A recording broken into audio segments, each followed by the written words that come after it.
The archive station was old, very old. The kind of old that made the walls creak even in the silence of deep space, where there was no wind to push them and no reason for them to make any sound at all. The lights inside flickered every few minutes, not because anything was broken, but simply because the station had been running so long that even its electrical systems had grown tired. Thessaly Vaughn did not mind the flickering. She had been working in dim and strange places for most of her academic life. She had 4 eyes, 2 large ones in front and 2 smaller ones on the sides of her wide, flat head, and all 4 of them were perfectly capable of reading in low light. It was one of the small advantages of being an Ethan in a galaxy full of species who needed bright rooms and loud machines to feel comfortable. She sat in a narrow chair in front of a terminal that was older than her grandmother, scrolling through file after file of cartography records. Her fingers moved quickly. Her 2 front eyes were fixed on the screen. Her 2 side eyes wandered around the room out of habit, watching for nothing in particular. She was supposed to be here for routine work. The Conclave Cartography Guild, the organization that employed her as an intern, had sent her to this decommissioned archive station on the edge of the Drenvar system to recover old survey files and transfer them to the new central database. It was boring work. It was the kind of work that was given to interns precisely because it was boring, and no senior cartographer wanted to spend 3 weeks floating in a dead station copying files. Thessaly had not complained. She liked old things. She liked quiet places. And she liked, more than almost anything else, the feeling of finding something unexpected in a place where nothing interesting was supposed to exist. She found it on the 9th day. It was buried under 12 layers of standard survey archives, dust accumulation reports, gravitational drift logs, routine stellar mapping files that hadn't been opened in over 200 years. She almost missed it.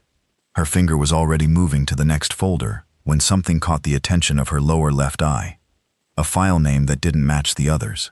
Everything else had long system-generated codes full of numbers and dashes. This file had a name. It was called Prime Survey Original, Do Not Transfer, Do Not Copy, Do Not Read. Thessaly stared at it for a moment. She read it. In her defense, anyone would have. The file took nearly 4 minutes to open. The station's processor was old, and the file itself was enormous, far larger than any survey document had any business being. When it finally loaded, Thessaly leaned forward without thinking, her front eyes widening. It was a map, but it was not like any map in the Conclave's current database. The map she worked with every day had a blank gray region near the outer edge of the western spiral arm. Every map had it. It was simply there, like a hole in a page, and nobody talked about it much. The notation along its border said the region was uncharted, and that surveyor access had been suspended under something called Conclave Directive 1 Prime. Thessaly had seen that notation hundreds of times. It had never interested her. Lots of regions were uncharted, space was large, but this map, this old hidden do not read map, did not have a gray region. It had stars, hundreds of them, bright, detailed, fully mapped stars, with names and coordinates and population data and atmospheric readings and notes about resources and trade potential. An entire civilization's worth of stellar geography mapped out in careful detail by surveyors who had clearly spent enormous time and effort doing their job properly. And at the center of all those stars in letters that were bold and clear and had clearly survived multiple attempts at deletion that had all somehow failed, were 2 words: human space. Thessaly sat back in her chair. She looked at the screen for a long time without moving. Then she looked over her right shoulder, then her left. Then she checked both side-eye views out of pure reflex, even though she already knew the room was empty and the station had no other inhabitants. She looked at the screen again. Human space, she said out loud very quietly to nobody. The station hummed and flickered. She did not close the file. She knew she should have. The file had 3 clear warnings on it, and one of them used the word forbidden in 4 different languages. Thessaly had always had a complicated relationship with warnings. She respected them in the way that someone respects a very large dog. She took them seriously. She did not provoke them carelessly, but she also did not simply walk away without understanding what she was dealing with. She started reading. The survey data was old, older than she had expected. Some of it dated back over 1,000 years to the early expansion period, when the conclave was still young, and its member species were still learning to work together and map the galaxy with shared tools. The earliest entries were simple. A few scout probes sent into the western spiral arm, returning data about a yellow star and a small rocky system orbiting it. Standard findings, nothing alarming. Then the notes changed. The scout probe sent to the third planet of the yellow star detected something unexpected. Radio signals. Structured ones. The kind that only came from thinking beings. This was not unusual in the early conclave era. New species were being discovered regularly. The surveyors had logged it with professional excitement and flagged it for contact protocol. The contact protocol sent a larger ship. The larger ship came back with a report that Thessaly read twice before she was sure she understood it correctly. The species on the third planet, which called itself humanity and called its planet Earth, was friendly. It was curious. It wanted to communicate, and it did so quickly and well once both sides worked out a shared language. It had no faster-than-light travel yet, but its people were clearly intelligent and its technology was advancing fast. None of that was the problem. The problem was everything else the surveyors had found, because Earth, they reported, was not what any of them had expected. It was not the technology that unsettled the early surveyors. Humanity's technology was young by galactic standards. Interesting, occasionally creative, but nothing that could threaten a conclave exploration vessel. It was not the size of the human population, which was large for a single planet species, but not extraordinary. It was the wars. Humanity, the surveyors reported with the kind of careful, measured language that people use when they are trying very hard not to sound frightened, had been at war with itself for its entire recorded history. Not small conflicts, not border disputes between city-states. The survey team had accessed human historical records, and what they found inside those records was something that most surveyor teams never encountered on a first contact mission. Humanity had fought wars that covered the entire surface of its planet. It had developed weapons capable of ending all life on Earth, and then chose, on at least a dozen occasions throughout its history, not to use them. Not because it couldn't, because it decided not to. The distinction was noted in the surveyor's log with 3 exclamation points, which was unusual for a professional document. Humans healed from injuries that would kill most species. Not because they had extraordinary medicine, though they did develop medicine quickly, but because their bodies were, in the words of the survey team's biology specialist, stubbornly difficult to stop. A human could lose large amounts of blood and still function, could survive temperatures that would incapacitate most conclave species, could go without sleep or food for periods that the biology specialist described as genuinely alarming. They also ran, not away from things, though they did that too, but for no reason at all, just for the activity of it. Sometimes for very long distances over very difficult ground. The biology specialist had spent 6 pages of the report trying to explain this, and had eventually given up and written, "They appear to enjoy it. I do not have a better explanation." Thessaly scrolled through page after page of this. Hours passed without her noticing. The early survey team had not recommended conquest or avoidance. They had recommended careful, slow contact. Let humanity develop. Watch it grow.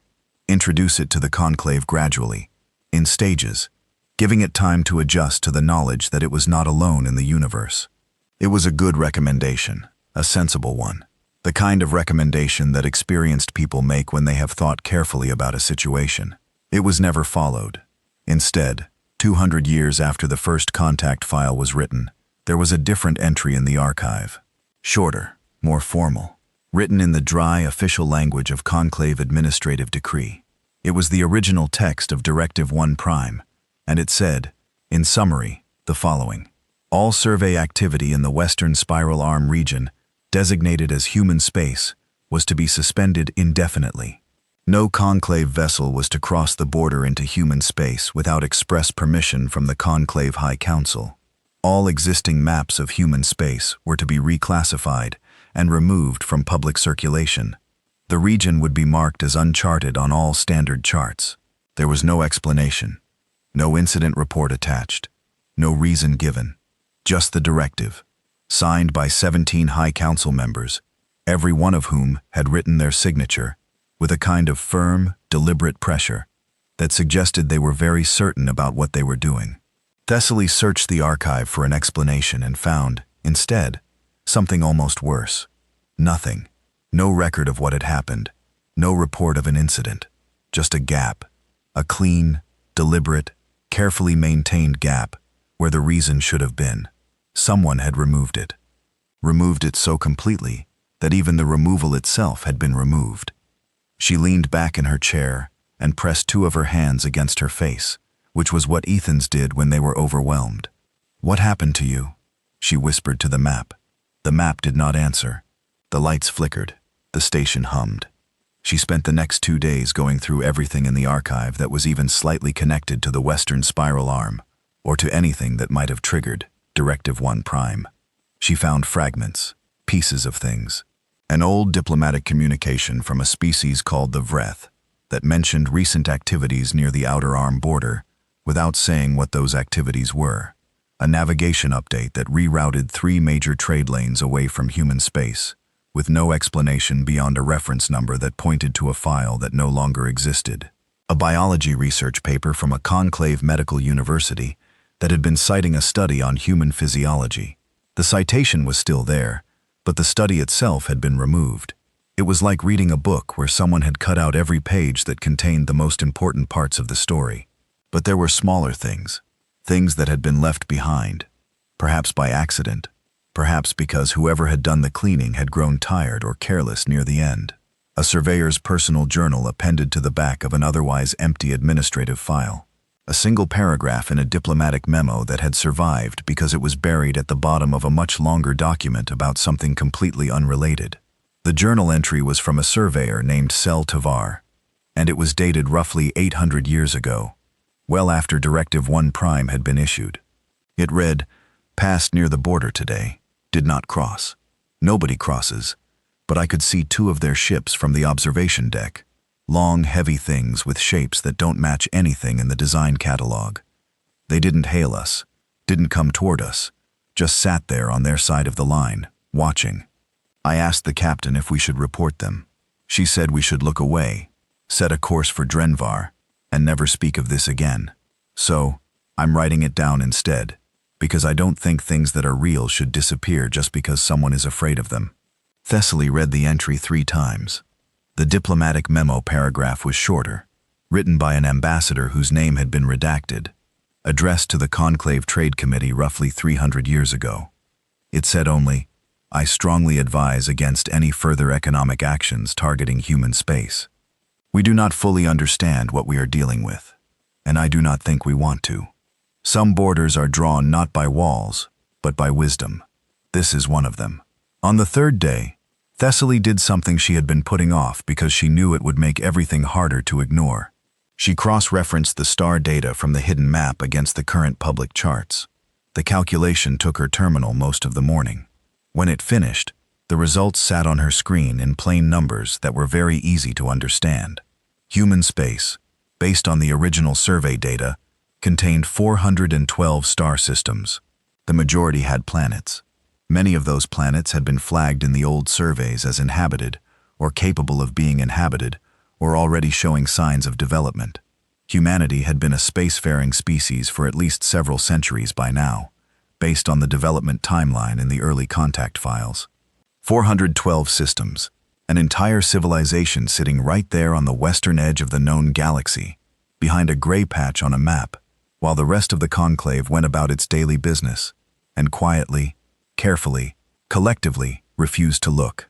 Thessaly saved a copy of the original map to a personal drive, tucked the drive into the inner pocket of her work jacket, and then sat for a long time thinking about what she was going to do next. The sensible thing, the safe thing, was to finish her transfer assignment, pack her tools, file her routine report, and go back to Conclave Central Station, and never mention the archive file to anyone for the rest of her life. She thought about the surveyor named Sel Tavar, who had written things down because they deserved to be real. She thought about the clean, deliberate gap where the reason for Directive 1 Prime should have been. She thought about 412 stars, and the civilization living among them that the rest of the galaxy had agreed without ever having a meeting about it, to simply pretend did not exist. She closed the terminal. She packed her tools. She filed her routine report. She kept the drive in her inner pocket all the way back to Conclave Central Station, and she started asking questions. The first thing Thessaly learned, once she began asking carefully, quietly, in the way that she had learned to ask things when she wanted answers, and not just polite refusals, was that she was not the only one who knew. There were others, not many, and they did not talk openly. But they existed, older cartographers who had noticed the gray patch and been told to leave it alone. Historians who had found fragments of the old survey records and quietly set them aside rather than report them.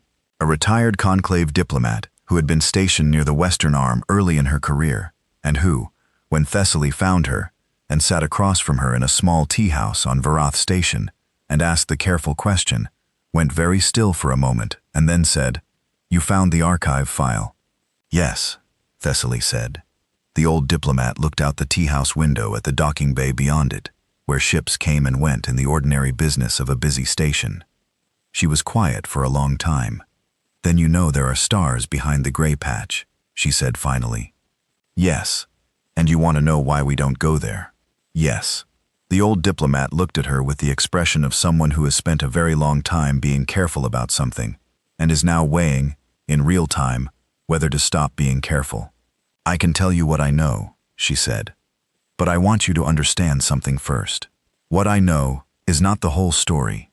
What anyone knows is not the whole story. The whole story is behind that gray patch, and it has been there for 800 years. And the reason no one has gone to get it is not because they couldn't." She paused. "It is because every time someone seriously considered it, someone else in the room, who was older and wiser, and had seen more of the galaxy, would look at them very quietly and say, 'I wouldn't.'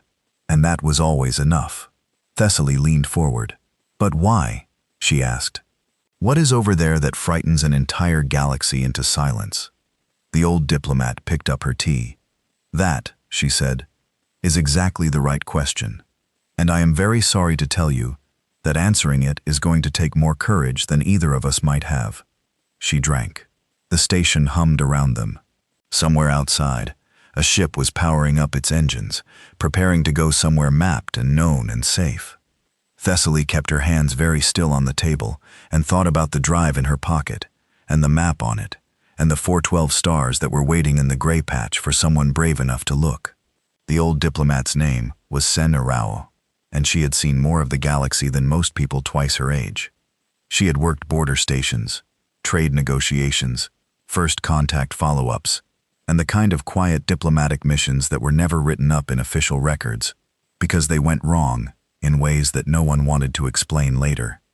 She had white ridges along the back of her neck that turned pale when she was stressed, and for the entirety of her first conversation with Thessaly Vorn, they were very pale indeed. She did not tell Thessaly everything at once. That was not how Sen-Arao did things. She told things in layers, like someone carefully removing old bandaging from a wound slowly, watching for the flinch, adjusting the speed based on what she saw. The first layer was this. The gray patch had a name among the older diplomatic corps. They called it the Quiet Border. Not human space, not the uncharted region, not anything that appeared in any official document. Just the Quiet Border, spoken in low voices in private rooms, always with a small pause before and after the words, the way you might speak the name of something you respected enough to handle carefully. "Why quiet?" Thessaly asked. "Because nothing loud has ever come out of it," Sen-Arao said. "No broadcasts, no territorial claims, no aggressive movements, no demands, complete silence from their side, and complete silence from ours by agreement."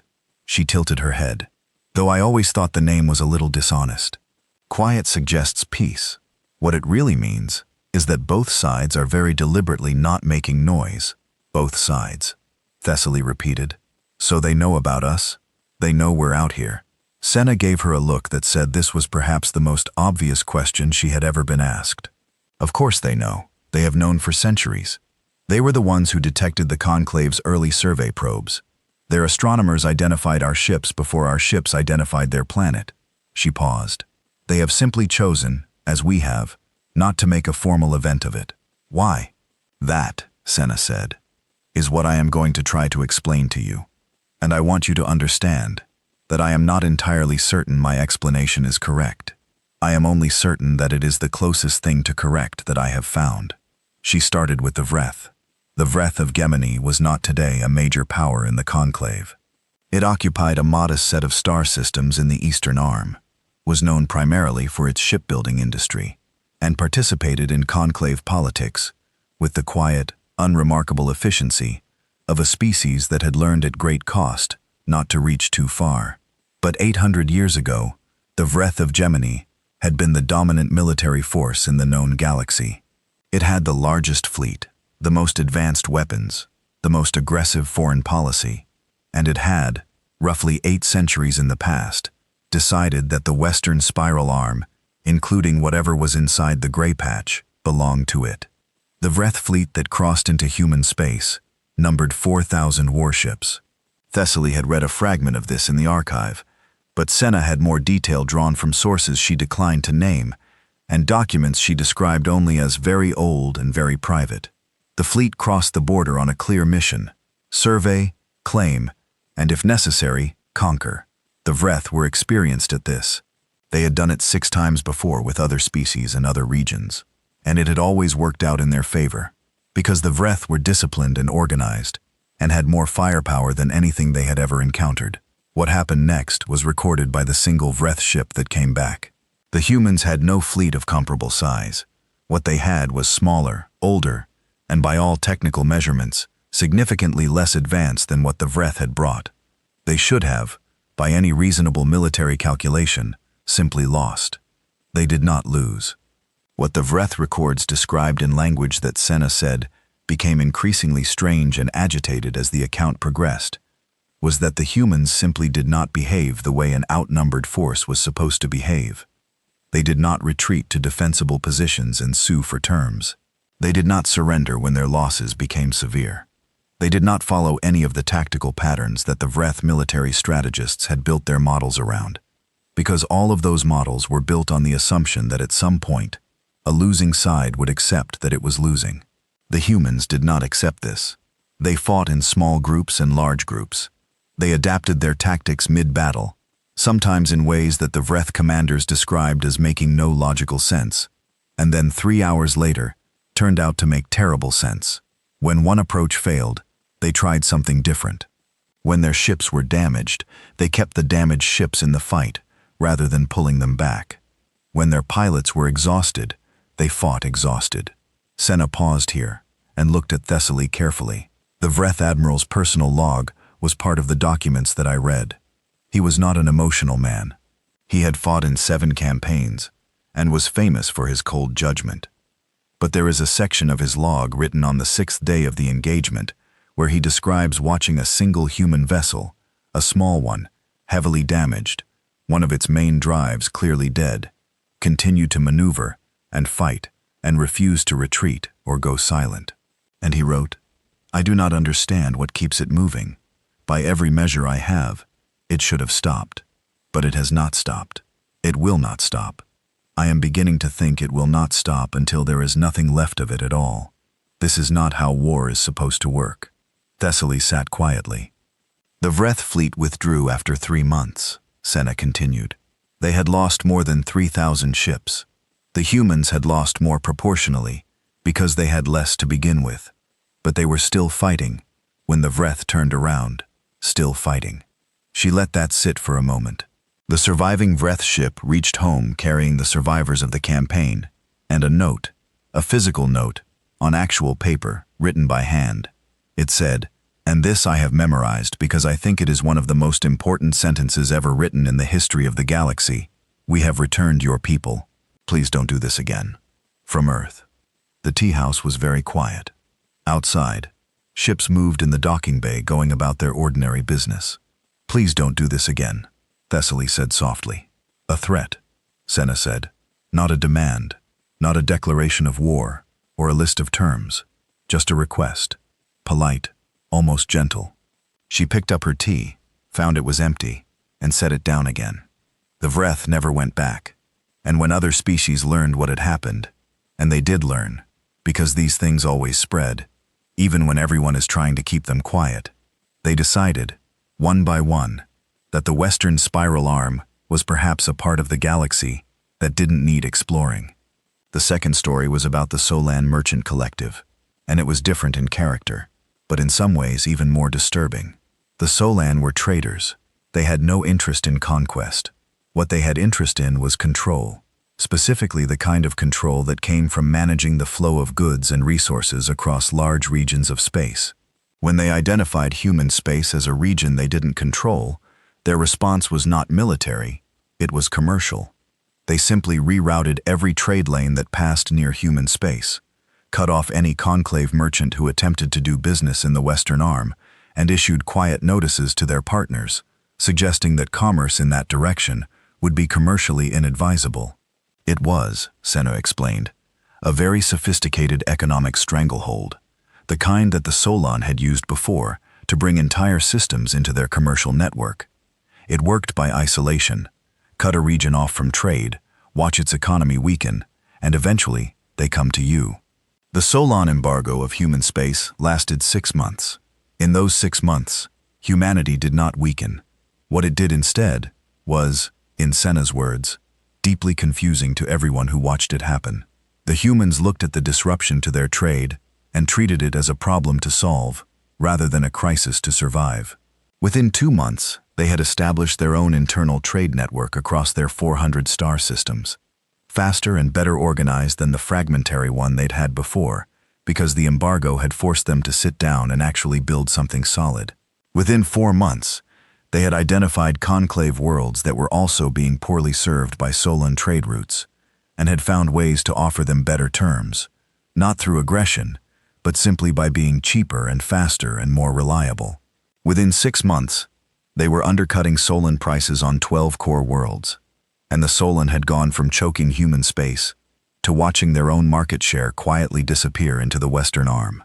The Solan ended the embargo without announcement or explanation.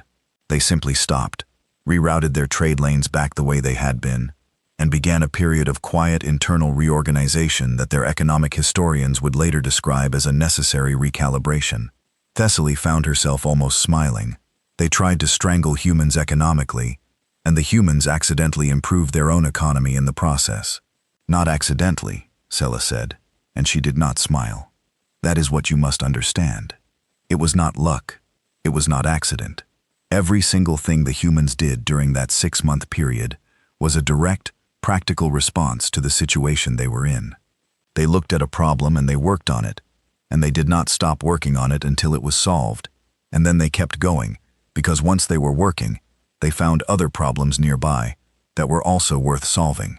She leaned forward slightly. The Solan are very intelligent beings. They are patient and strategic, and have centuries of experience in commercial warfare. What they were not prepared for was an opponent who looked at their strategy, a strategy specifically designed to create despair and submission, and treated it as an interesting challenge. There were smaller stories too, and Thessaly collected them over the days and weeks that followed her first conversation with Senna. She found them in fragments and pieces, in the way she had learned to look for things quietly, from the sides, without asking direct questions that made people shut down. A Kreth deep survey drone that had been lost in a navigation error and crossed the border into human space. It came back 3 months later, not just found, but repaired, more than repaired. Several of its systems had been upgraded with modifications that the Kreth engineers who received it did not recognize, and spent the next several years studying. Attached to the drone, secured with care to the outside of its hull, was a small sealed container. Inside the container were objects that took some time to identify. Small, round, brown, baked objects made from a grain product mixed with a form of processed sugar crystal, and something the Kreth food chemist called a fat derivative of likely animal origin. The note attached to the container said only, "Found your drone. Fixed some things. Thought you might like these. Station crew. Outpost 7. The Kreth engineers ate the cookies cautiously, and then, reportedly, ate all of them. The modifications to the drone were eventually incorporated into 3 generations of subsequent Kreth survey vessel designs. There was the story of a conclave passenger liner that had suffered a catastrophic navigation failure near the border and crossed 3 light-years into human space before its emergency systems managed to stop it. Human ships had reached it within hours. They had provided power, medical assistance, and enough supplies to get the liner home. They had charged nothing. They had asked for nothing. The only thing they had requested was that the liner captain confirm the names and homeworlds of all passengers, which Sina said had confused everyone, until someone with enough historical knowledge pointed out that the humans appeared to be checking whether any of their own people were aboard. A habit, apparently, of never leaving their own behind if they could help it. There was the story of the border incident near the Tenvar Reach, when a conclave military patrol had misjudged its position in an ion storm and found itself facing a human defense station. The patrol captain had expected confrontation. What she got instead was a patient, clear communication on an open channel in perfect conclave standard language, offering to help the patrol navigate out of the storm and back to its correct position. The station operator had even provided updated weather data for the region as a courtesy. None of these stories were in any official record. They lived in the personal accounts of the people who had been there, passed from ship crew to ship crew across generations, growing a little with each telling, but never losing the quality at their core, which was the quality of something true. It was Senna, at their 3rd meeting, who gave Thessaly the piece that connected all the other pieces. "You have been asking the wrong question," Senna said, not unkindly. She said it the way a good teacher says it, with enough gentleness that it landed as information rather than criticism. Thessaly looked at her. "What do you mean?" "You have been asking what humans have done that frightens the galaxy. You have been collecting the incidents, the Vreth fleet, the Solon embargo, the drone, the liner, and looking for the common threat, the weapon, the capability, the thing that makes them dangerous." Senna shook her head. "But that is not what the stories are about." Thessaly waited. The Vreth fleet did not turn back because humans were too powerful to fight. They turned back because they were too exhausting to fight, because fighting them felt like fighting something that would simply never end, and that feeling was more frightening than any weapon the humans actually carried. Senna folded her hands on the table. The Solon did not end their embargo because they were beaten. They ended it because they were outworked by a civilization that looked at a serious problem and treated it as something interesting rather than something hopeless. The drone was not sent back as a show of power. It was sent back because humans found a broken thing, and their instinct was to fix it. The liner was helped not because humanity wanted something in return, but because there were people in trouble, and that to a human is simply a reason to act. She paused. The white ridges on the back of her neck had gone a little paler. "What the galaxy is afraid of," she said, "is not what humans will do to us.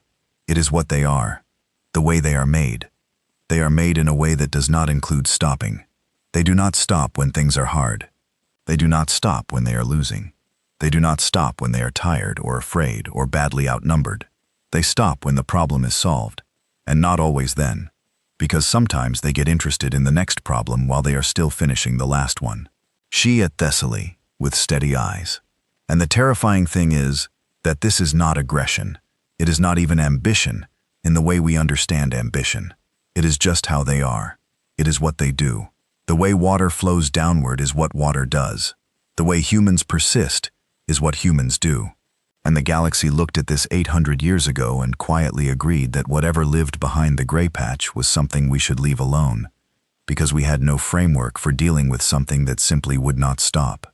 The tea house was quiet for a long time after that. Thessaly thought about Sel Tavor and the 2 ships he had watched from the observation deck that nobody wanted him to talk about. She thought about the clean gap in the archive where the reason for Directive 1 Prime should have been. She thought about all the small stories and the big ones and how they all pointed in the same direction. "Someone should have talked to them," she said finally, "properly a long time ago." Senna looked at her.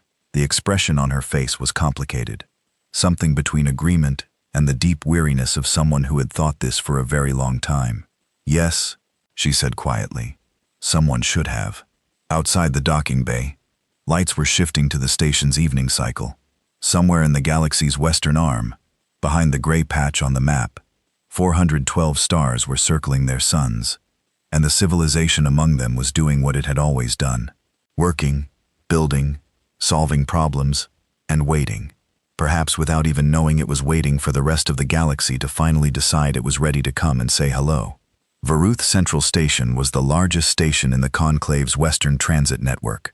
It sat at the junction of 7 major trade routes, serviced over 300 ship arrivals and departures every standard day, and had a population of roughly 90,000 permanent residents, alongside a rotating population of travelers that pushed the total headcount to somewhere around 150,000 on a busy cycle.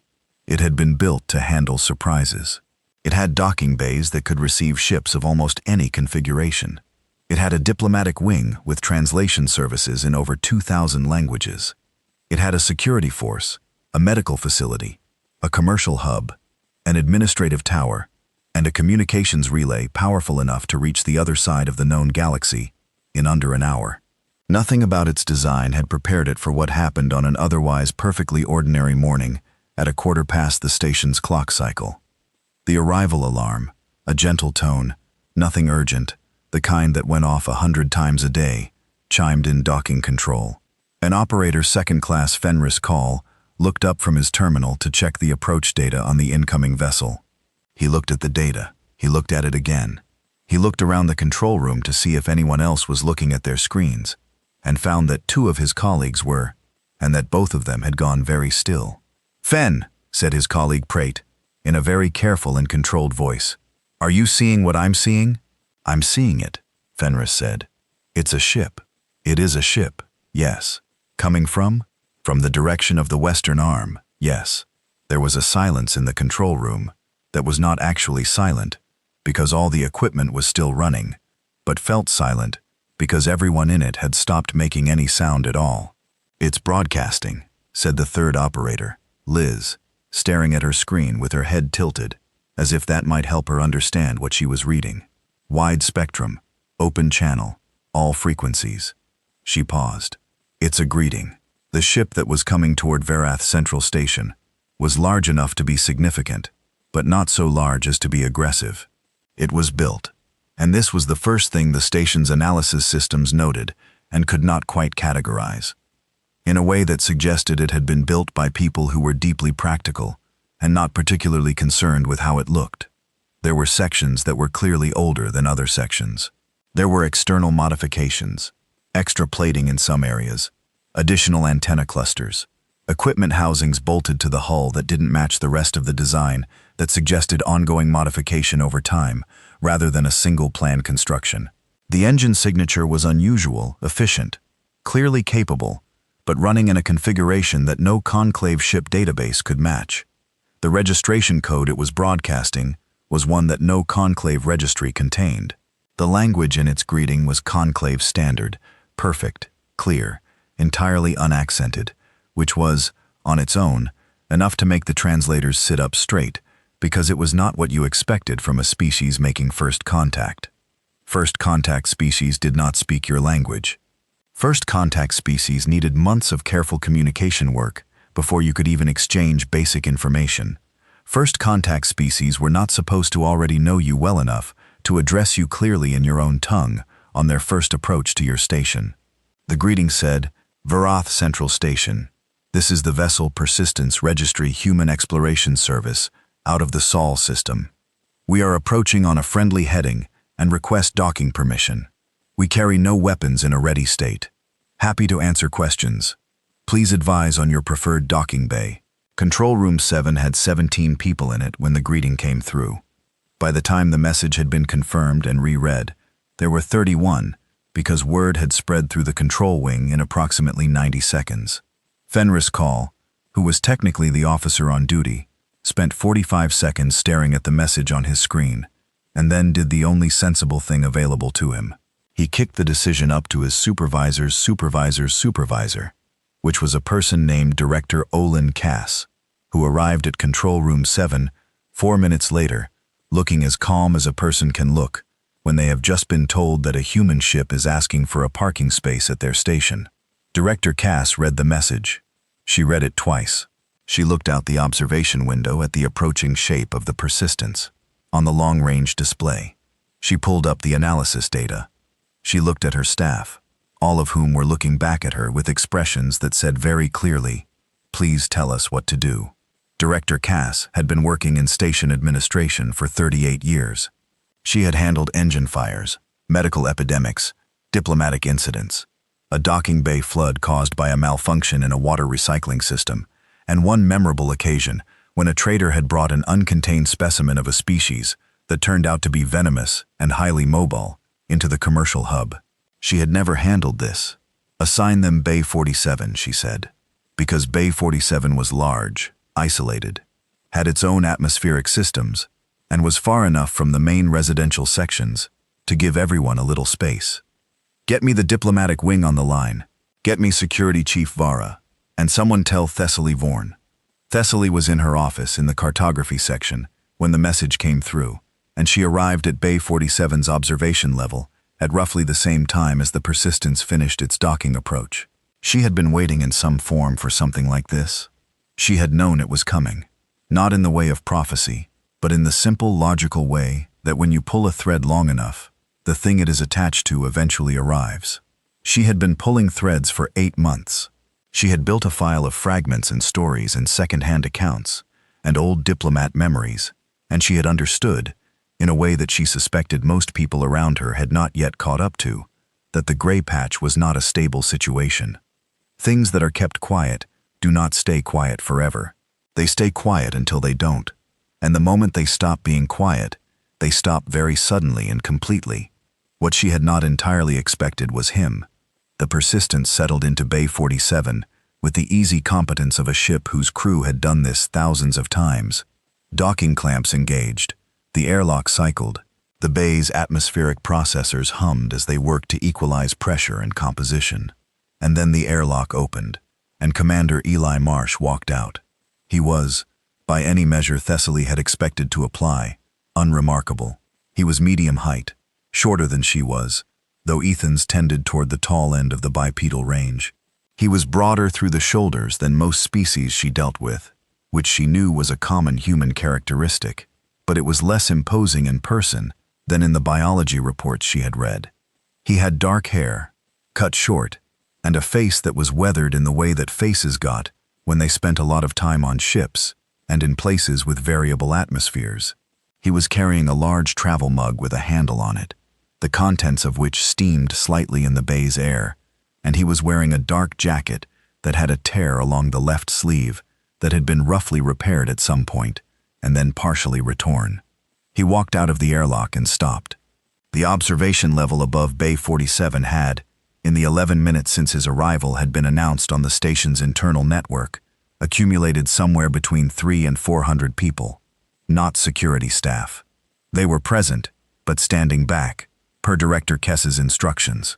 Just residents and travelers and workers who had heard that a human was docking at Bay 47 and had decided that whatever they had been doing was less important than seeing this. Marsh looked up at them. They looked down at him.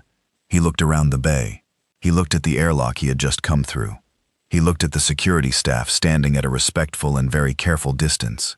He looked back up at the observation gallery of several hundred aliens who were watching him in complete, profound, barely controlled silence. He raised the travel mug in what Thessaly recognized, from her reading, as a human gesture of acknowledgement. "Hi," he said, in conclave standard, in a voice that was calm and clear, and carried through the bay without effort. "We've noticed nobody visits. We figured we'd come say hello." He paused and looked around the bay again, apparently checking for something. "Is there a customs form I should fill out?" The next 4 hours were the most carefully orchestrated chaos that Vareth Central Station had ever produced. Director Kess handled it with the steady efficiency of someone who understood that the correct response to unprecedented situations was to apply very normal procedures to them as quickly as possible, because normal procedures were calming for everyone involved, including the unprecedented situation itself. Marsh was escorted at a distance that started at 10 meters and gradually, cautiously decreased to the diplomatic wing, where he was met by Ambassador Second Tier Doral Veth, who had been stationed at Vareth for 6 years and was generally considered unflappable. Veth sat across from Marsh at the diplomatic table and was, for the first time in his career, flappable. Thessaly got herself into the room by the simple method of telling 3 different people that someone else had already cleared her presence there. It was not strictly ethical. She was not strictly sorry. She sat at the far end of the table and watched. Marsh set his travel mug on the table. The table, which was an antique piece of conclave diplomatic furniture, worth more than most small ships, and which had never in its history had a travel mug set on it, and looked at Ambassador Veth with a direct, open expression that Thessaly found herself cataloging carefully. He was not nervous. That was the first thing. Not performing calm, actually calm, in the deep-down way of someone for whom this situation, however unusual, was simply a problem to be worked on, and problems were things he was accustomed to. He had lines around his eyes that suggested he spent a lot of time in expressions of concentration or amusement, and at the moment, it was not entirely clear which one was operating. "I want to be clear up front," he said to Ambassador Veth. "We're not here to make demands, issue statements, or start anything that needs a treaty. I am specifically authorized to have a conversation, and not much else. The conversation can be about anything you want." He glanced around the room. "Though I notice you've got a cartographer in the back, so I'm guessing some of this is going to be about the map." Every head in the room turned toward Thessaly. Thessaly felt all 4 of her eyes widen.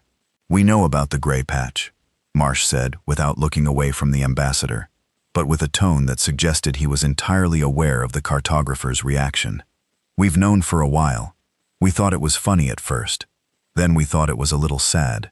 Then we just let it be, because it seemed like you needed it to be that way. And we had other things to work on." He picked up his travel mug and took a drink. "But there's a generational thing that happens, I think. Somebody who was alive when the original decision was made. They have a reason for the rule. They understand why. But 10 generations later, you've got people following a rule whose reason nobody remembers. And that's when things start to go sideways. Because a rule without a reason is just a habit, and habits are harder to fix than decisions." Ambassador Veth had recovered his composure sufficiently to ask, "Are you suggesting that the current situation, the border arrangement, is unsustainable?" "I'm suggesting it's a little silly," Marsh said pleasantly. "No offense intended. I'm sure whoever set it up had good reasons. But right now you have what? 40 million species in the conclave, and every one of them is walking around a gray patch on a map without really knowing why. And we're on the other side of that gray patch doing the same thing. And it would be genuinely useful for everyone if we just had a conversation." He paused. "Also, we've been picking up some of your distress signals from ships that get into trouble near the border. And we keep helping, but we have to do it secretly, and it's getting logistically complicated." There was a long silence. "You have been helping ships in distress," Ambassador Veth said slowly. "Secretly? For about a century," Marsh confirmed. "It's not a big operation. We just entes. If somebody's in trouble and they're nearby, we help. It seemed like the right thing to do." He looked mildly puzzled by the expression on the ambassador's face. "Is that a problem?" Thessaly left the meeting 3 hours later with her head full of things that needed organizing. She went to the cartography section's small break room, made herself a drink, and sat down and wrote a list. The list had 2 columns. The first column was headed "What I Expected," and the second was headed "What Actually Happened." The first column was long. It had items about difficult negotiations and veiled threats, and careful diplomatic language, and the kind of slow, guarded exchange of information that characterized every first contact in conclave history. The second column had 1 item. He asked about a customs form. He said it would be useful for everyone. He has been secretly helping ships in trouble for 100 years, because it seemed like the right thing to do. She stared at the 2 columns for a while. She thought about everything Senta Ral had told her, and about the stories she had collected over 8 months, and about Directive 1 Prime, and the clean gap in the archive, and 412 stars behind a gray patch. She thought about what Senta had said. What the galaxy is afraid of is not what they will do to us. It is what they are. She had understood that sentence when Senta said it. She had thought she understood it completely. But sitting in the break room with a list that had 1 item in the second column, she understood it better. Because what made Eli Marsh quietly, genuinely, fundamentally unsettling was not that he was frightening. It was that he was completely ordinary. He was a person sitting across a diplomatic table, drinking something hot from a travel mug with a torn sleeve, asking practical questions, and making practical observations, and being, in every visible way, simply a person who had a job and was doing it. And somewhere behind the gray patch on the map, there were billions more of him, all of them working, all of them persistent, all of them looking at the galaxy's gray patches, its blank spaces, its avoided questions, its rules without reasons, and asking in calm and reasonable voices whether it might be useful to actually talk about this. Thessaly finished her drink, put down the list, and went back to the diplomatic wing. She had questions, and for the first time in 8 months, there was someone she could ask them to directly. The diplomatic wing of Vareth Central Station had 12 meeting rooms. They ranged from large, formal chambers with high ceilings and symbolic lighting arrangements, designed to communicate equal standing between delegations, all the way down to small plain rooms, with round tables and no decoration at all, which were used for conversations that needed to be honest rather than ceremonial. Eli Marsh chose one of the small rooms. He said he preferred round tables because nobody had to sit at the head and spend half the meeting wondering what that meant. Ambassador Veth had looked at him for a long moment after this statement, with the expression of a diplomat who had spent 30 years navigating the significance of table geometry and was now being asked to set all of that aside. He managed it with grace and joined Marsh at the round table, and Thessaly sat across from them both with her recorder and her 4-page list of questions, the first of which she had rewritten 14 times to make sure it was not going to come out wrong. She asked it anyway, and it came out slightly wrong, which she suspected was unavoidable. "How long have you known?" she said. Marsh looked at her. It was, she had noticed over the past day, a specific kind of look, not unfriendly, but very direct. The kind that communicated that the person behind it was paying close attention and not going to pretend they weren't. "How long have we known about the conclave? About the gray patch?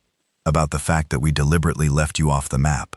He thought about it for a moment, which she appreciated because it meant he was actually considering the question rather than giving her a prepared answer. Officially about 300 years.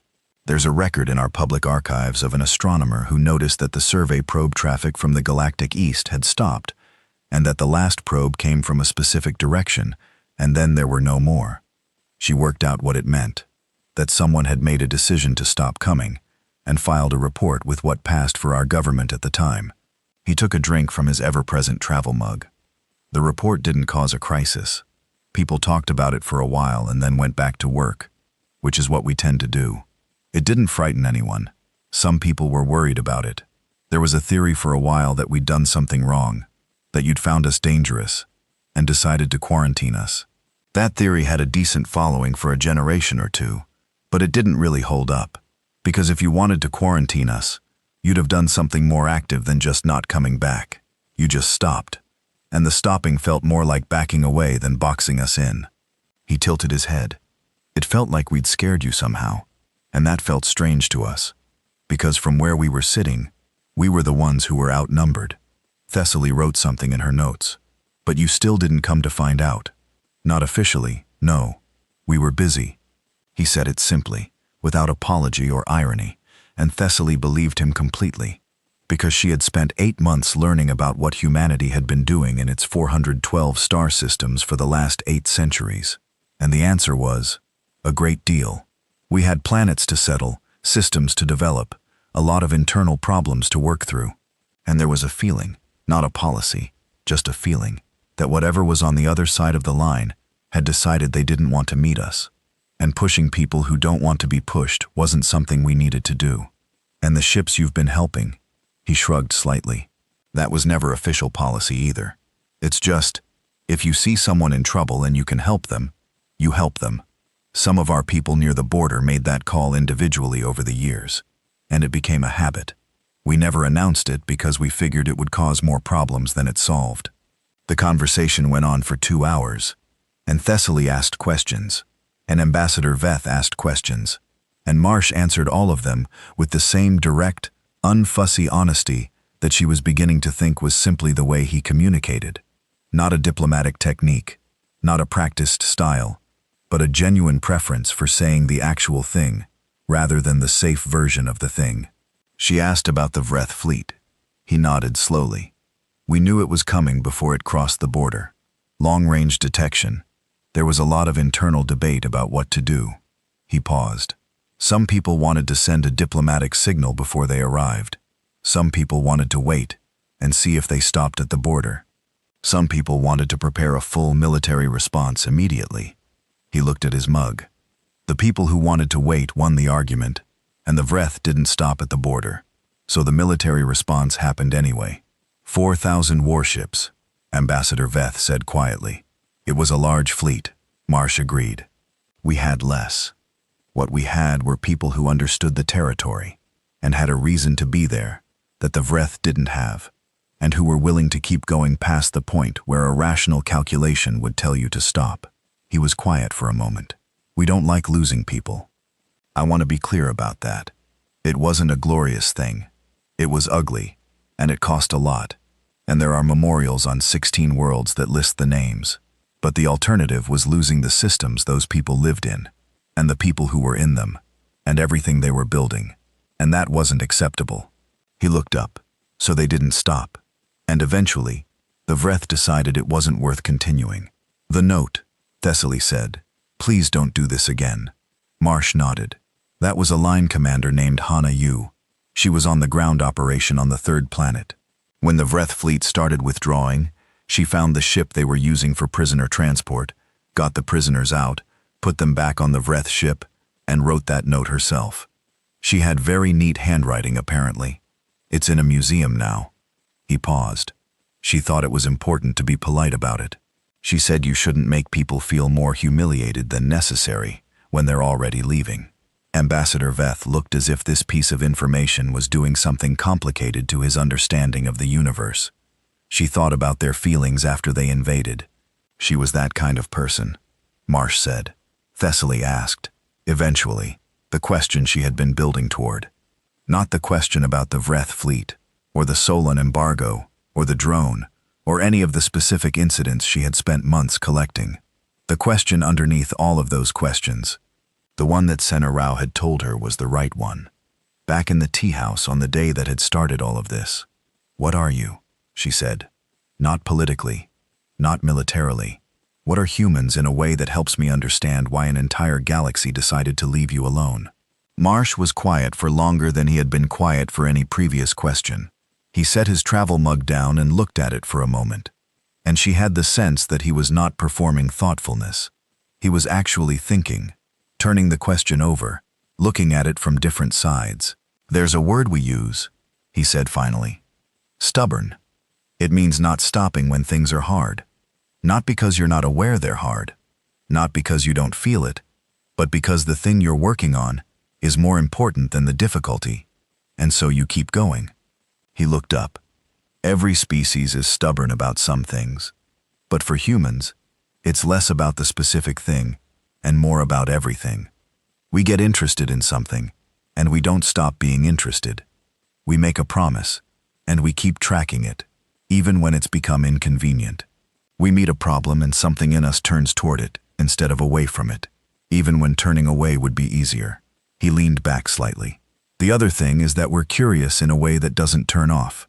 There are species that are curious until a thing becomes dangerous, and then the curiosity stops because survival overrides it. For humans, and I'm being honest here, not boastful, the danger doesn't turn off the curiosity. It changes it. It makes the curiosity more focused. A human who is told that is dangerous, don't go there, tends to want to understand why, and that wanting is stronger than the fear. He paused. This has gotten us into a lot of trouble historically. It has also gotten us out of a lot of trouble, because the same drive that walks you toward the danger is the drive that keeps you working on the solution after everyone else has given up. Thessaly was writing. Ambassador Veth was very still. Is that why you're here? Veth asked. Curiosity? Partly, Marsh said, and partly because there are 800 years of missed conversations in the way, and someone had to start. We figured, why not us? We're good at starting things. He picked up the travel mug. Also, we kept picking up fragmentary signals from your side of the border that suggested someone over here had found some of our old survey files and started asking questions. We thought, if someone is brave enough to ask the questions, the least we can do is show up to answer them. He looked directly at Thessaly. She had all 4 eyes on him. You picked up my research signals, she said. We're very good at listening, he said. We've had a lot of practice. Over the days that followed, a pattern developed that nobody had planned for, and nobody knew quite how to manage. Marsh was not confined to the diplomatic wing. This had been Director Kess's decision, made on the logic that confining him would suggest they were afraid of him, and suggesting they were afraid of him seemed like a dynamic best avoided. So he was given a guest suite, a general access pass, and a polite request to inform someone if he intended to leave the station. And he was allowed to go where he wished within Vareth Central's common areas. He went everywhere, not aggressively, not noisily. He moved through the station with the easy manner of someone who was genuinely interested in his surroundings and made no particular effort to hide this. He asked questions of anyone who seemed willing to answer about the station's systems, about the trade routes that passed through it, about the history of the Drenvar system, about what different species ate and what they did for work, and how their homeworlds looked from orbit. He was not a broad, sweeping questioner. He asked specific, thoughtful things, listened to the answers carefully, and then asked better follow-up questions. He also, as people around him quickly discovered, fixed things. It started small. A water recycler in the residential section that had been making an odd sound for 3 weeks. He heard it, asked what it was, traced the sound to a specific coupling joint, borrowed a tool from a maintenance worker who happened to be passing, and corrected the coupling in about 4 minutes. The maintenance worker watched this with the expression of someone who had been meaning to get to that coupling for 3 weeks, and felt simultaneously grateful and vaguely outclassed. Then it was a piece of cargo analysis software in the commercial section that was producing a recurring error in its weight calculations. Marsh happened to be present when a dock worker was staring at the error message with the expression of someone who had been fighting a machine all day and was losing. He looked at the screen, asked 2 questions, and identified the source of the calculation error. Not a software problem, but a calibration issue in a sensor module that fed data to the software, which nobody had thought to check because the software's error message pointed to the software. Then it was a navigation display in the public transit section that was showing slightly incorrect route times due to a relay station that had drifted off its mapped position. Marsh caught it because he was looking at the display while waiting for a transit pod, noticed the times were wrong based on what he knew about the transit distances involved, asked a nearby station worker about it, and the station worker took the information up the chain, and the relay station was corrected within a day. He keeps fixing things, Director Cass said to Thessaly, in a tone that was not quite complaint, and not quite amazement, but sat somewhere between the two. I know, Thessaly said. Nobody asked him to fix them. I know. He just sees them and fixes them. That, Thessaly said carefully, seems to be how they work. On the 5th day, Marsh asked if he could see the cartography section. Thessaly took him herself. She showed him the current databases, the active survey projects, the map displays that showed the known galaxy in all its detail. He looked at everything with the specific attention he gave to anything that interested him, and said very little, and she let him look without rushing him. Eventually he stopped in front of the large main display, the one that showed the whole western arm with the gray patch sitting in its corner like a missing tooth in a smile. He stood in front of it for a long time. It's strange, he said finally, seeing yourself on a map as a gray nothing. I'm sorry, Thessaly said. She meant it. He glanced at her with an expression that was not wounded, just human, in the complicated way she was learning that word worked. Don't be. I get it. From the outside we must look unpredictable, maybe a little alarming. If I were mapping a region and I didn't understand what was in it, I'd probably leave it gray too. He looked back at the display. But it'd be better with the stars. Yes, she said. It would be. He was quiet for a moment. Then he reached into his jacket pocket and took out a small data chip. He held it out toward her. Our survey data, he said. 412 systems, every star named, every inhabited world cataloged, atmospheric data, population estimates, resource surveys, the whole record. It's not classified on our end, and anyone can have it. He looked at the gray patch. It'd be a shame for it to stay gray. Thessaly took the chip very carefully with both of her front hands. The way you take something that has been a long time in coming. I'll see that it goes to the right people, she said. I know you will, he said. That's why I gave it to you, and not the ambassador. On the 7th day, Senator Raoul came to the station. Thessaly had sent her a message, 3 lines carefully written, that said only, "The question has been answered. I think you should come and meet the answer."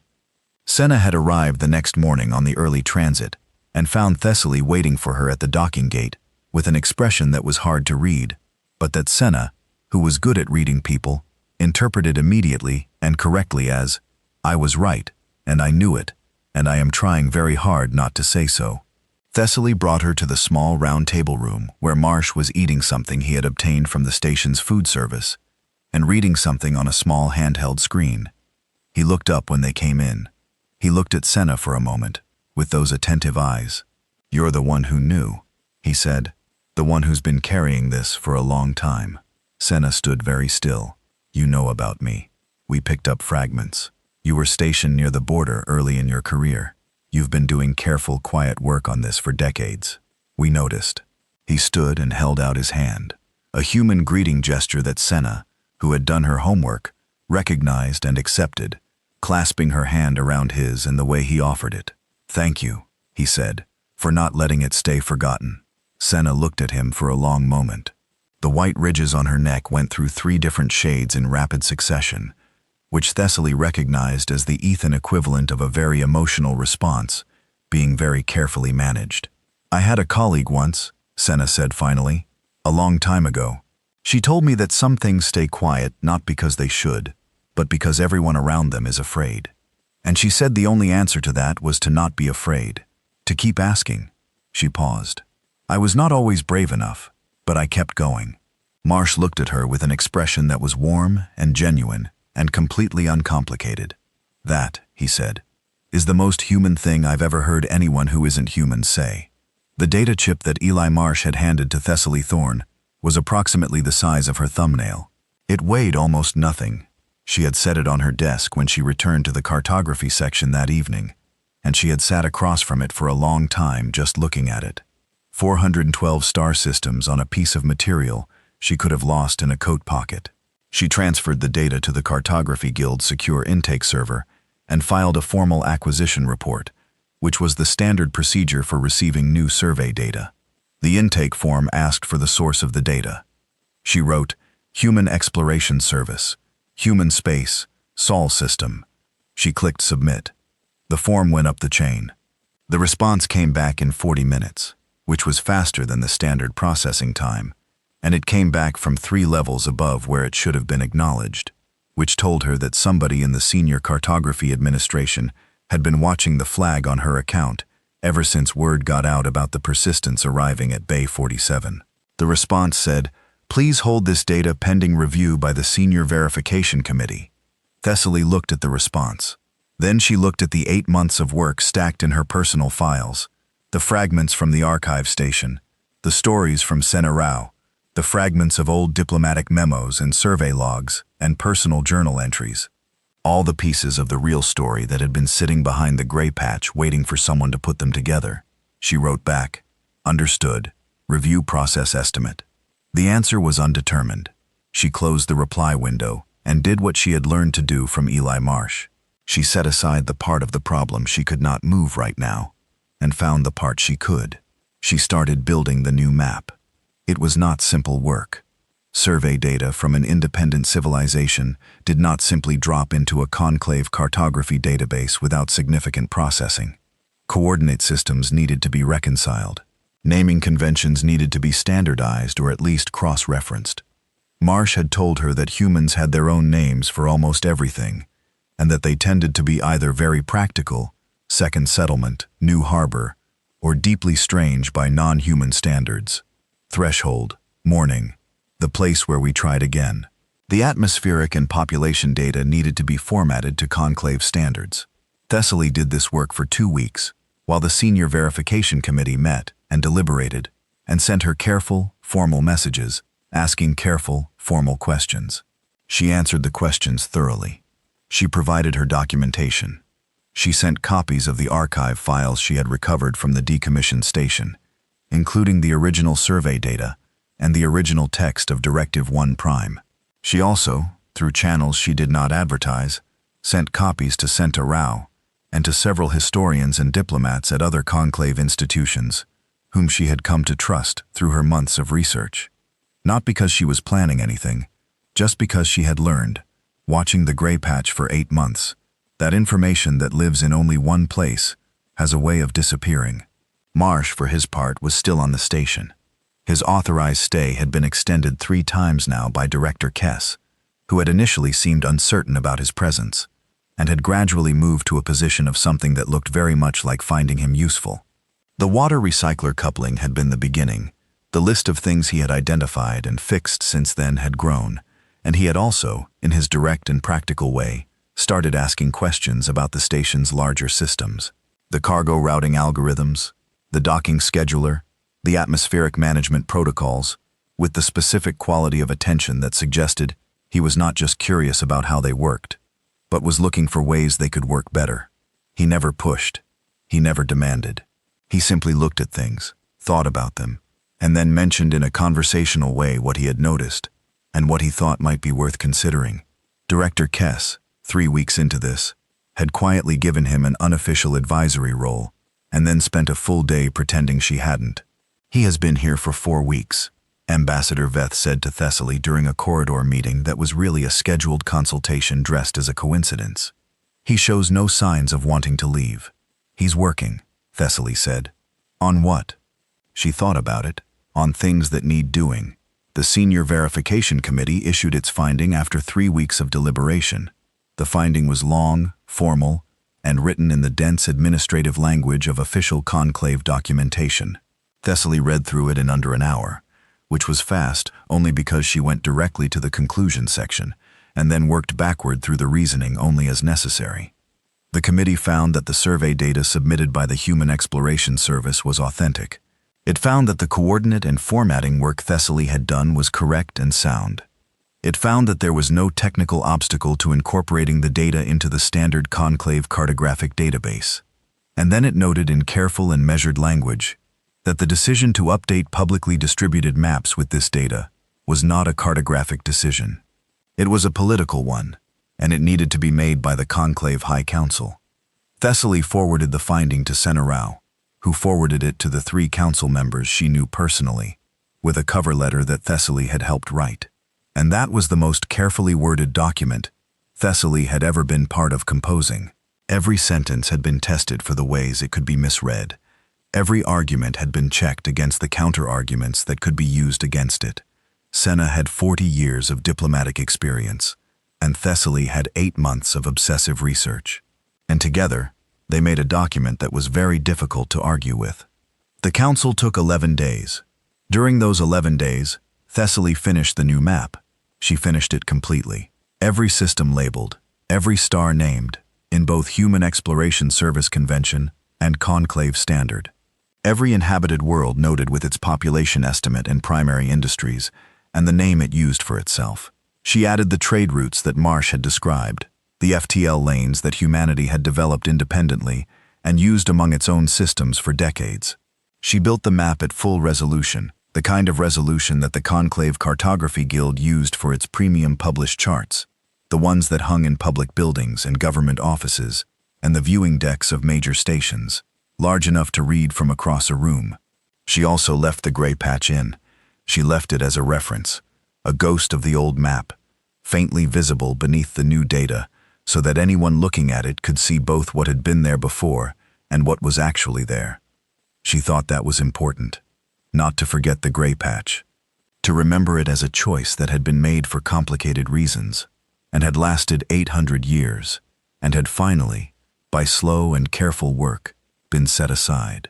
The Conclave High Council's decision came on a Tuesday, which was not a significant day on any species calendar. It was issued as a formal administrative update, the kind of routine notice that went out dozens of times a day across the Conclave's communication network, updating policies, clarifying procedures, issuing routine directives. This one retired Directive 1 Prime. No ceremony. No announcement. No press conference or public statement.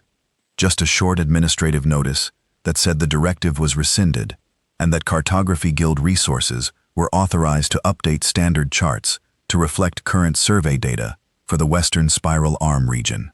That was it. 800 years of gray patch, and it ended with 2 paragraphs in an administrative notice. Thessaly was in her office when it came through. She read it twice.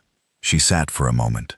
Then she opened the map she had built and flagged it for publication. She sent a copy to Senna. She walked down 2 corridors to Marsh's temporary office. He had an unofficial space in the logistics section now. A small room with a round table that Director Kess claimed was not permanent, but that had somehow accumulated a full complement of tools and a second chair, and a second travel mug that was clearly there for guests, and knocked on the open door. Marsh looked up from what he was working on. "The directive is retired," she said. He looked at her. Something moved through his expression. Not triumph, not vindication, but something quieter than both. "Good," he said. "The map goes out tomorrow. Full distribution across the Conclave network. Every station, every ship, every terminal." He nodded slowly. "Would you like to see it?" she asked. "Before it goes out." He put down what he was working on and stood up. She showed it to him on the main display in the cartography section, the same display they had stood in front of on the day he gave her the chip, the one that had shown the gray patch in its corner like a missing tooth. The gray patch was gone. In its place, the Western Spiral Arm was fully populated with stars. Hundreds of them, bright and named, and interconnected by routes and lanes, and the small notations that told the story of a civilization that had been building quietly for centuries. Human space was no longer a blank. It was a place, fully real, fully mapped, fully there, on the chart of the known galaxy, in exactly the same way as everything else. Marsh stood in front of it for a long time. Thessaly stood beside him and did not say anything, because there are moments that belong to the person having them, and the best thing you can do is give them space. He reached up and touched the edge of the display lightly with 2 fingers, a star near the king of the human systems. The display identified it. Sol, the yellow star, the first one the early conclave surveyors had found 1,000 years ago, when the signal from the 3rd planet had caught their attention and set the whole long story in motion. "Earth," he said quietly. "Earth," she said. He was quiet for another moment. Then he dropped his hand and looked at her, and there was something in his expression that was simple and direct, and very human, in the specific way she had learned that word meant, not complicated or hidden, just a genuine feeling, clearly felt. "Thank you," he said, "for not leaving it gray." "Thank you," she said, "for coming to say hello." The new map went out across the Conclave network the following morning, at the start of the first hour of the standard clock cycle, arriving on terminals and displays and public charts, across hundreds of star-star systems simultaneously, the way important updates did. Most people who saw it that day noticed only a small change to a region of the Western Arm that had previously been uncharted. Many of them looked at it briefly and moved on, because they had work to do, and it was early. Some people looked longer.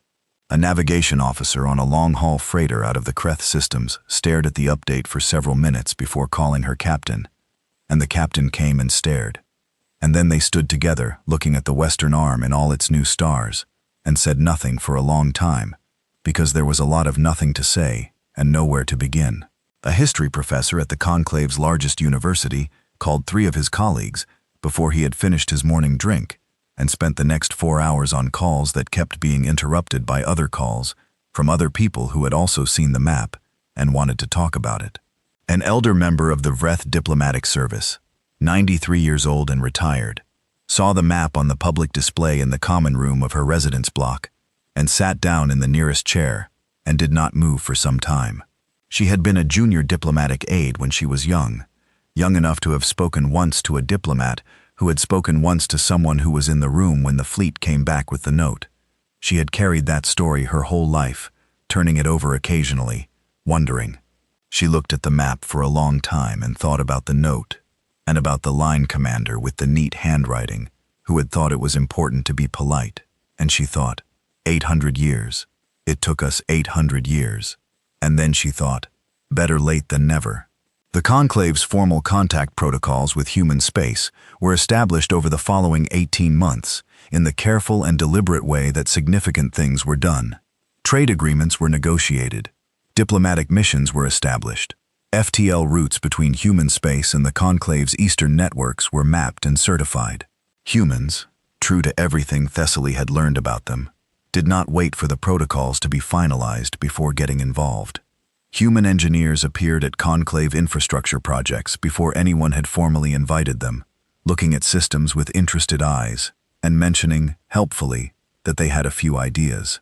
Human merchants showed up at border stations with goods that turned out to be in high demand and competitively priced, having done their market research quietly in advance. Human explorers filed survey requests for regions the Conclave had marked as too hazardous to investigate, apparently finding this description more interesting than discouraging. The Conclave adapted. It had little choice, but the adaptation was not unhappy, which was something that the historians who later wrote about this period noted with interest. There was no conflict, no crisis, no moment of confrontation or threat. The gray patch became a door, and the door opened, and on the other side was a civilization of stubborn, curious, relentlessly helpful people who had been waiting a long time for a conversation and were very ready to start one. Thessaly Vaughn was promoted twice in the year following the map update. She did not particularly pursue the promotions, but she did not refuse them either, because they came with larger offices and better access, and both of those things were useful. She kept working on the border regions. There was still a great deal of cartographic catch-up to do in the Western Arm, and she was the person in the guild who understood it best. She collaborated with the Human Exploration Service on a joint survey project that mapped 11 previously uncharted systems along the old border corridor. She wrote 2 papers that became widely cited, though she was better at writing papers than reading citations and rarely checked. She kept in contact with Sena Rao, who consulted on the early diplomatic framework and retired shortly afterward, and sent Thessaly occasional messages from wherever she was traveling, which was usually somewhere interesting and usually involved finding some old record or fragment that needed to be understood. She kept in contact with Marsh, who did not stay on Vareth Central indefinitely. He had eventually submitted his report to the Human Exploration Service, been recalled briefly to Saul for what he described as a lot of meetings, and then sent back out on the Persistence, on an expanded mission, to continue what had become officially the largest human diplomatic engagement in centuries. He sent her data from time to time, not personal messages. He was not a particularly expressive communicator in writing, but survey data, notes on systems he had passed through, occasional observations about things he had noticed in conclave space that seemed worth thinking about. She sent back corrections to his coordinate notations, because he had a persistent habit of using the Human Exploration Service system when conclave standard would be cleaner, and she was a cartographer, and this bothered her professionally. The map that Thessaly had built was published in full print edition by the Conclave Cartography Guild 6 months after its digital distribution. The print edition was a large format chart, the kind that was made to be displayed, not folded, on heavy material that would last a long time. She received a copy. She framed it and hung it in her office. It was the first map of the full-known galaxy that included human space at proper scale, with all 412 systems named and mapped, and sitting in the western arm in their correct positions, connected to the rest of the galaxy by routes and lanes, and the invisible threads of a civilization that had been there all along, quietly working, waiting for the gray patch to become a place. In the lower right corner of the map, beneath the legend and the Cartography Guild seal, the notation that had once bordered the gray patch had been updated. Where it once read, Region Uncharted, Surveyor Access Suspended, see Conclave Directive 1 Prime, it now read, Human Space, Open Border Note, they will help you if you ask. They will also help you if you don't ask. This is simply what they do. She was looking at the map on the afternoon it arrived, standing in front of it with her morning drink, thinking about 8 months in an archive station, and old files, and the drive in her jacket pocket, and all the slow, careful work that had led to this particular Tuesday afternoon, when she noticed something she had not noticed before. In the lower left corner of the map, Beneath the compass rose in the small white space beside the scale bar. There was writing, small, neat, done in a dark marker directly on the printed surface of the map, not printed as part of the design. Written by hand, after the fact, on the actual physical copy she had received. She put down her drink and leaned close. It said, "Nice work on the map. Took you long enough, E. Marsh." She had no idea how it had gotten there. She did not ask. She stood back and looked at the map, all of it. The whole known galaxy with human space sitting in its proper place in the western arm. Fully real, fully mapped, fully part of the picture. She never took it down.